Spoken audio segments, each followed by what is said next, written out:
Bonjour les Sagittaires et bienvenue sur votre guidance de la première moitié du mois de juin. Je ne suis pas chez moi donc le décor change un peu et j'ai pas du tout les mêmes cartes que d'habitude, mais j'ai fait plus ou moins le même tirage. Donc là, c'est pas un conseil de votre enfant intérieur mais un conseil de votre ange gardien. Le tarot, c'est vraiment l'énergie qui vous représente pour ces semaines. Conseil développement personnel, conseil professionnel, conseil relationnel. Donc relationnel, c'est famille, amis, couple. On entre dedans, première semaine de juin, on a « Je suis fière de toi ».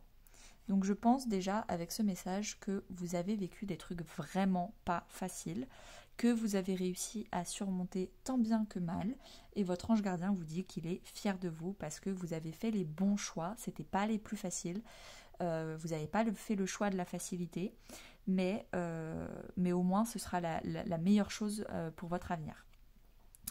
Depuis que nous avons choisi de travailler ensemble dans cette vie, il n'y a pas eu un moment où j'ai été plus fière que toi qu'aujourd'hui.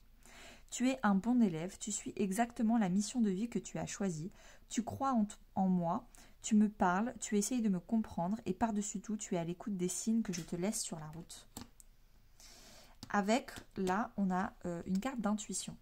Le 2 d'épée, en plus là on a encore un 2 de bâton, donc en fait c'est vraiment des choix, faire les bons choix, les choix qui vont vous rendre fiers, les choix de l'effort, les choix du cœur et pas les choix de la facilité, de la peur, de l'emprise. Là, ce que vous représentez, c'est que vous savez que les réponses sont à l'intérieur de vous. Il y a des choix à faire, mais vous n'avez pas besoin de sortir la tête et d'aller demander aux autres autruches qu'est-ce qu'elles en pensent. Vous n'êtes plus influençable. Vous mettez la tête dans le sable et vous cherchez les réponses à l'intérieur de vous.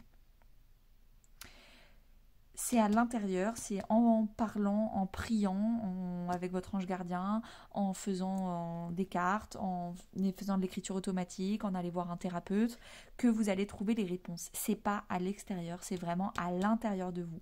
Et vous le savez cette semaine parce que c'est votre énergie. Le conseil de la vie intérieure, c'est relie-toi au tout.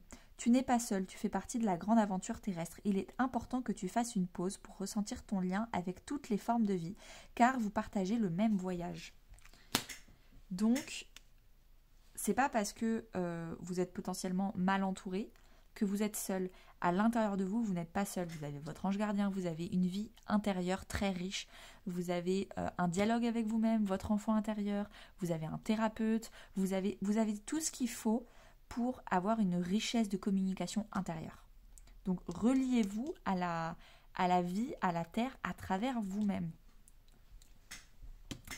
Conseil de vie professionnel, donc vous avez le 2 de bâton. Encore une fois, on parle de choix, on parle de se mettre à distance pour faire les bons choix, avoir du recul pour faire les bons choix. Là, on vous dit, vous avez trouvé votre voie. Et là, on vous parlait de mission de vie. Où est-ce que c'est? Où est-ce que c'est? Bah alors. Ah voilà. Tu suis exactement la mission de vie que tu as choisie. Donc je pense que on parle aussi de professionnel. Vous avez trouvé votre voie, de nouveaux partenaires ou des nouveaux contrats se profilent à l'horizon. Continuez à aller de l'avant. C'est encore loin, ça se profile à l'horizon, mais ça arrive. Donc ne lâchez pas les efforts et vous savez que vous êtes sur la bonne voie si vous vous écoutez. En termes relationnels, le conseil, c'est les illusions. Vous savez que vous avez des personnes que vous avez autour de vous, mais en fait, c'est juste parce que vous avez peur d'être seul. Mais c'est des personnes qui sont illusoires, c'est des personnes superficielles. C'est pas des personnes qui vous remplissent émotionnellement.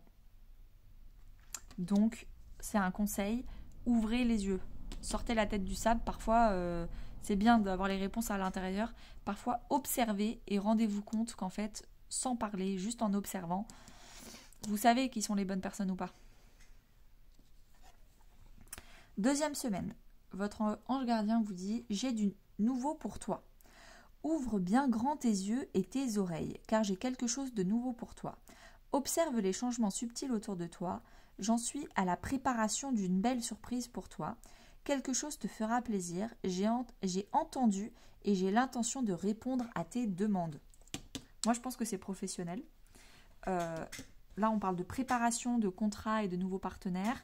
Là, on dit qu'aussi, il y a du nouveau qui se profile à l'horizon. c'est bien, je pense que on est fiers de vous parce que vous avez lâché les choses qu'il fallait lâcher. Il reste encore un petit travail relationnel pour lâcher ce qui est superficiel. Mais en tout cas, professionnel, c'est vraiment sur la bonne voie. Vous incarnez le 8 de coupe pour cette deuxième semaine de juin. Le 8 de coupe, c'est la rupture. Mais c'est pas la rupture comme la mort. Par exemple, la mort, l'arcane majeur de la mort, c'est on transforme une relation. Donc on garde la relation, mais on change des choses. On la transforme pour avoir les meilleurs morceaux. Là, le 8 de coupe, c'est que vous avez tout essayé. Vous avez fait tous les efforts et tous les compromis du monde. Ça ne fonctionne pas. Donc, vous partez. Vous allez chercher votre 9 de coupe. Le 9 de coupe, c'est quelque chose qui est émotionnellement stable. Là, vous êtes émotionnellement instable, vous êtes insatisfait. C'est une énorme carte d'insatisfaction.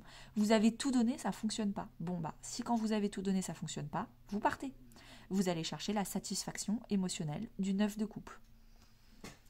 Ça, c'est ce que vous incarnez. Donc, vous allez avoir envie de rompre, de couper les ponts sur des choses où vous avez déjà donné trop d'énergie.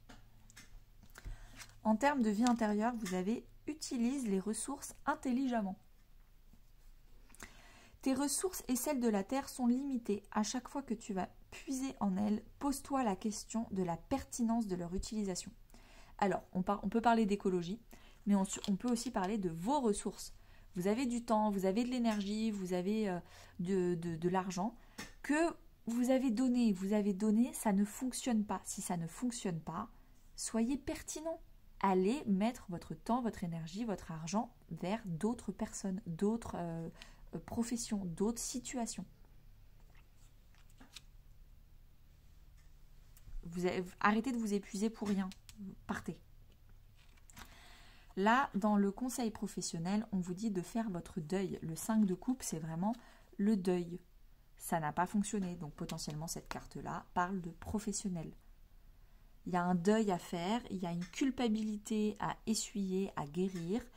Le fait de la culpabilité d'avoir essayé et du coup d'avoir concentré votre énergie sur des choses qui ne fonctionnaient pas, ça veut potentiellement dire que du coup vous n'avez pas donné votre énergie sur les choses qui fonctionnaient. Et ça vous rend coupable parce que vous vous en apercevez. Les choses ne se passent pas comme prévu. Incapacité à voir le côté positif des choses, s'apesantir à propos de broutilles. Ok, vous avez vu qu'en fait, pendant longtemps, vous avez utilisé toutes vos ressources pour quelque chose qui ne fonctionnait pas. Vous n'allez pas broyer du noir pendant 1000 ans et encore continuer à perdre du temps. On arrête de perdre du temps, vous l'avez compris, vous partez et vous allez utiliser vos ressources vers des choses qui sont utiles pour vous. Relationnellement parlant, on a l'attachement. Vous avez des gens où vous vous sentez étouffé en fait. Vous avez l'impression d'être sous emprise. C'est des gens qui vous attachent, qui vous retiennent. Et pourtant, c'est des gens que vous avez envie... Là, vous êtes dans un esprit de... Vous avez envie de partir. Culpabilisez pas parce que vous vous priorisez vous. Il va falloir se détacher. Vous êtes libre. En plus, le Sagittaire, c'est vraiment un signe astrologique de liberté. C'est un signe astrologique qui a besoin d'indépendance. Allez vers des gens qui acceptent le fait que vous soyez indépendant, qui acceptent votre liberté. Pas des gens qui sont contrôlants et qui veulent tout le temps vous voir et savoir ce que vous faites.